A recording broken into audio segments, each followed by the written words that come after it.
or like takes scary throws. But yeah, as she's not the usual QB and she's not used to it, I think it's a pretty safe way to go. Second down now. Tardif, another dangerous pass right there. Kind of caught in between two minds right there. She wanted to hit the receiver. The receiver wasn't sure whether she should do the L or just sit down. Yeah, and maybe not enough power also in that throw. So bringing up now 3rd and long. I want to say it's about 3rd and 12, maybe 13 right now. It's a long throw. Seacoast on the IceCold sideline. Pat Jerome, FPF Hall of Famer, Jacques Voigt as well. 2 coaches for this IceCold squad. 3rd down here. Tardif goes over the middle. Oh, and that pass almost intercepted again. She has to watch out. Yeah, she has to find other players or other routes to throw to. So now 4th and long. I mean, obviously you don't have to punt your because I mean, if you don't get the first down here, one of the things with women's football and FPF is if you don't get the first down, the team does not take over the ball where you left it off. If you throw an incompletion, they have to go back to their 5-yard line. So obviously punt is not needed. Yeah. Pretty much. But what would you call here? I mean, again, first down is about 13, 14 yards away. Honestly, a comeback at the first down is always a good option. She has to see what the defenders are doing. Sometimes they're mostly going to drop, so we'll see what happens now. And here we go. Tardif goes to a double quarterback here.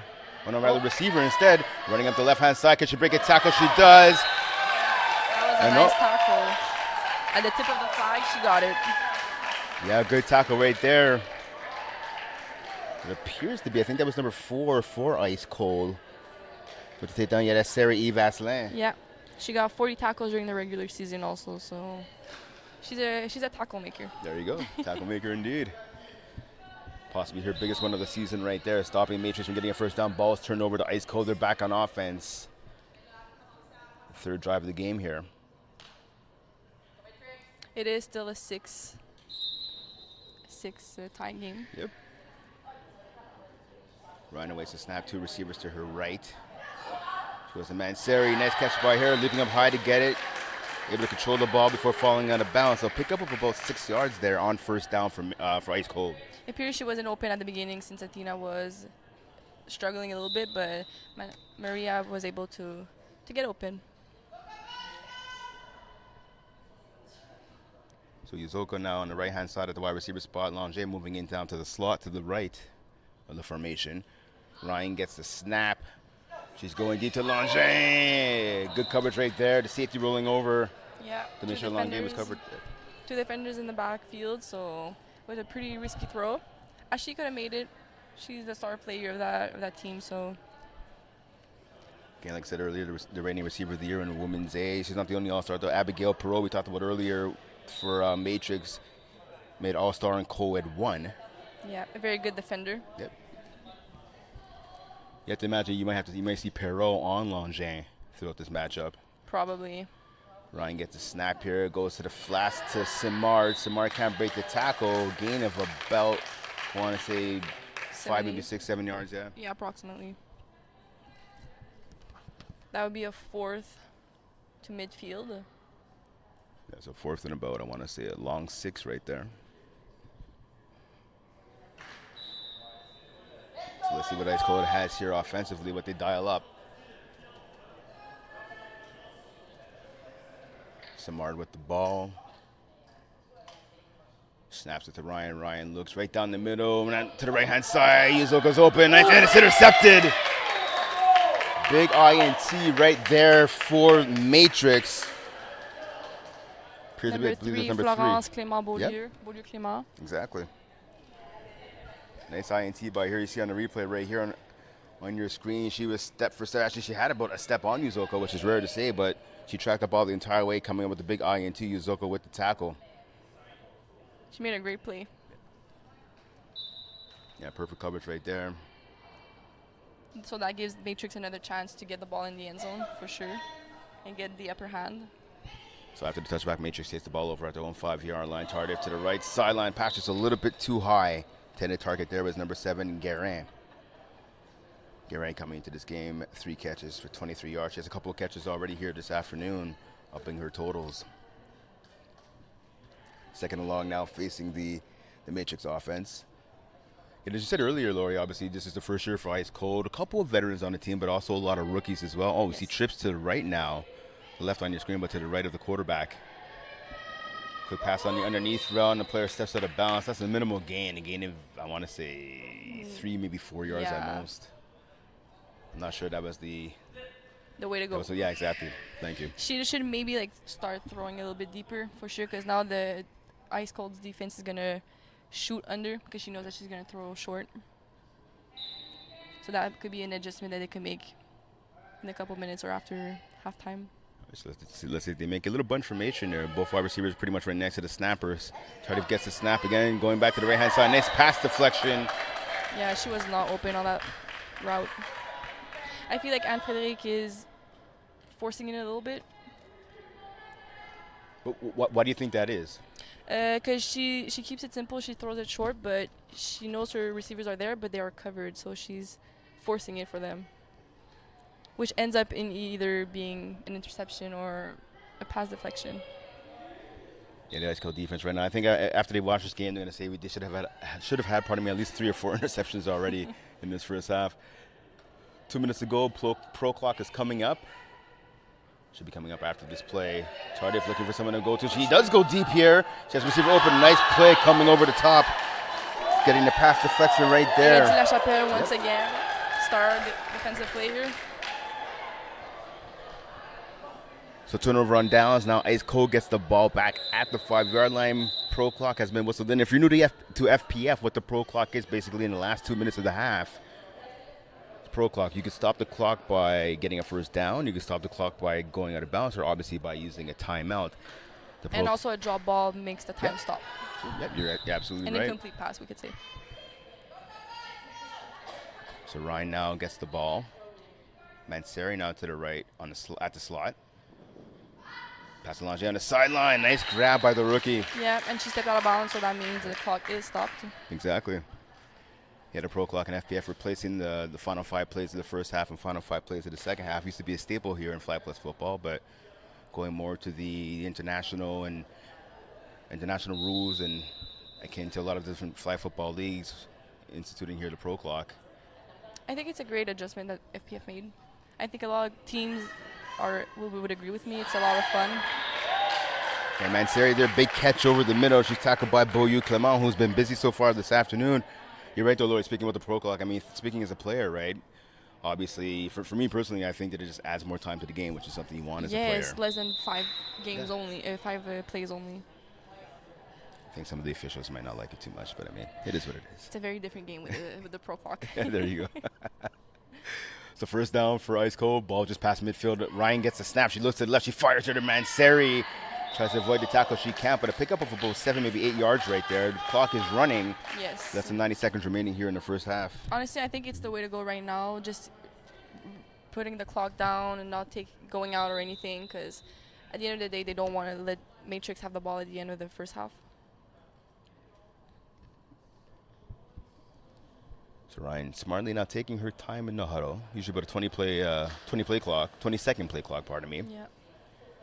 Ball at about the 15-yard line here. They have less than a minute to go. Ryan gets the snap. She looks to her left. She fires her to the end zone to Uzoka, and it passes over her head and out of bounds. Yes. So the time is stopped, and they're going for a third down. So they are at the, I'd say, 15-yard line. And 2 tries to make it to the end zone.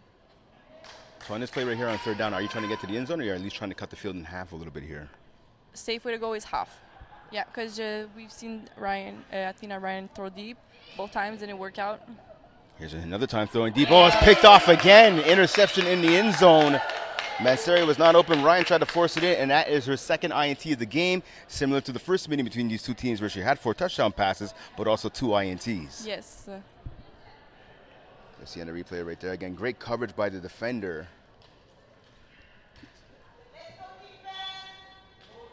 Yeah, again, Manseri running that corner route, but again, it was not open. Yeah, not at all.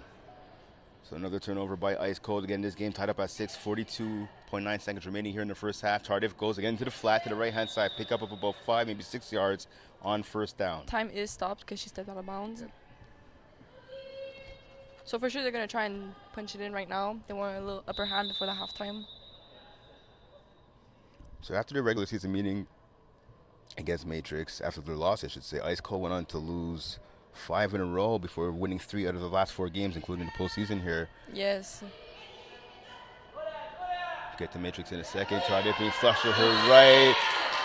That is a sack. Oh, yep. And a big sack right there. That drives the Matrix offense back by about, I want to say, 8, maybe even 9 yards there. Yes, Léa Bengra is the one that made the tackle, the sack. She did get 4 sacks in the regular season, 5 tackles, and 3 pat downs. She is very tall, so that is an advantage for her as a rusher for sure. She can cover a bit more of the middle. So timeout is called here. We're again 24.2 seconds. Some time's being added on the clock. So now 3 seconds added on. 27.2 seconds remaining here in the first half. Like I said, after the last meeting, so IceCold again losing 5 in a row, then winning 3 out of the last 4 games, including the postseason. After the victory for the Matrix, they actually lost their next 3 games before turning things around and winning pretty much all their last 3 contests since then. So 2 teams with some small winning streaks right now. For sure. See, Matrix ended up with a 5-5, and IceCold finished with a 3-7. 3-7, yeah. And as I said, IceCold punching their tickets to the finals here. They beat the Monarchs 33-6 in the quarterfinals. They shocked the world of FPF with a win over the number 1 seed Sub-Zero 34-22 in the semifinal. Sub-Zero, of course, missing their key a lot of their key players due to a tournament. Matrix beating Blue Pond 28-27 in overtime. A thriller in the quarterfinals. Again, as I said earlier, they beat someone's team standing next to me. It's 24-21 in the semis. Tardif gets the snap here, almost sacked. Throw to the left-hand side, caught a gain of about maybe 10 yards right there. So at least Matrix is able to get the ball from out the shadow of their own end zone. Yes, it is inbounds, however, so the time is running down. They have a bit less than 10 seconds left for the end zone. So the referees here have to...